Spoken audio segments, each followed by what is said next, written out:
Good morning. I wanted to jump on today and talk a little bit about identity. Identity is a key marker for somebody who struggles with back pain because times over years and through a lot of practice and hard work, people become their bad back. And these are the people that I see in my clinic. So I don't really see the people who have really good levels of confidence and trust in their body. I don't really see the people who are active and doing stuff and who are living life on their terms, who are not being defined by their back. I don't see those people in clinic. But who I do see are the people who have become their bad back over a long period of time. Now, through no fault of their own, it's often just that, like, when we start focusing on certain things related to our bodies, related to our backs, and related to our pain, that sort of determines the outcome and the direction that we are going to head. And that's a massive thing that people miss. So they try and fix their back pain with loads of exercises. But the fundamental identity shift never happens. So they actually don't get any real benefit from those exercises, because once they encounter an obstacle or a problem, then what happens is they go back into the identity that has supposedly served them well for a period of time. But realistically, when you look at the identity that's formed, it's actually the very thing that's holding you back. And that can be a hard thing to come to terms with. But to be honest, I could beat around the bush with this. I could be this, I could try and frame this in lots of ways, but this is just the truth. And the truth is going to set you free, as they say. And it's really important that we face that. Now, our identity is shaped by a lot of our beliefs about our body, and a lot of people's beliefs around their back are not great, to say the least. They're pretty rubbish, to be honest. And a lot of the times when I meet someone, and I see people all the time with this, is that they have all of these rules that they've put into their life to try and reduce the risk of pain. Because as humans, like, we're naturally wired to try and avoid pain. But the thing about pain in lots of cases is that it's not telling us that we're broken. It's actually just telling us that our strategy for doing what we're doing and how we're trying to manage the situation isn't really working very well. Pain can also be telling us that there's other things going on in our life that are impacting our physical function and our physical body.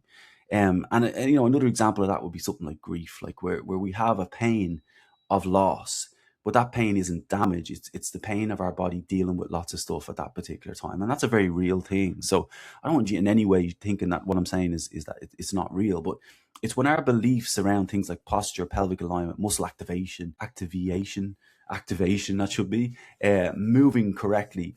When all of that stuff starts to filter into the system, I know when I meet someone that we've got an identity problem, because all of their focus is very much wired on everything that is wrong and fragility in the body, and then overcomplicated movement. Which ultimately, what this does is it winds our system up, and it irritates the hell out of our body, because we start moving unnaturally. We start trying to overcomplicate and contract muscles consciously, and then we start focusing on arbitrary things like posture. But our posture, again, posture is just a reflection of how you are feeling. And I think for a lot of people, they mistake that. We look. I guarantee you, if you've had an issue with your back, before you had an issue with your back, you weren't even thinking about your posture. But now that you have an issue with your back, you're thinking about your posture. Those two things don't mean that they're related. It's just that a lot of people, like, cynically, from my view, would sell stuff to people because they want to fix their posture. But fixing their posture won't get rid of your pain if you have terrible identity beliefs and beliefs about your body. Because if you don't shift that fundamental identity, you're not actually going to get a different outcome. And this is where a lot of people make the mistake. So they just do exercises, like we said, but they don't shift their identity. They just get loads of treatments done, but the identity doesn't shift. So they're living like someone with the bad back. They're living as a person with the bad back. And every decision that they make is based from a person with bad back.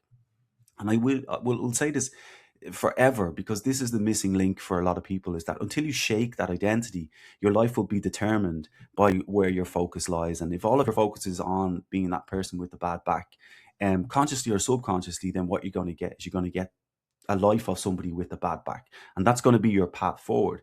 Again, it doesn't mean that you don't have pain. It doesn't mean that you don't have issues, in your body and how your body feels and all that stuff. It doesn't mean that your scan is a figment of your imagination. It's just like with things like that. If we look at, say, a scan, and the identity of somebody is very important, because we can have two scans exactly the same, but we can have two different outcomes. So why is that?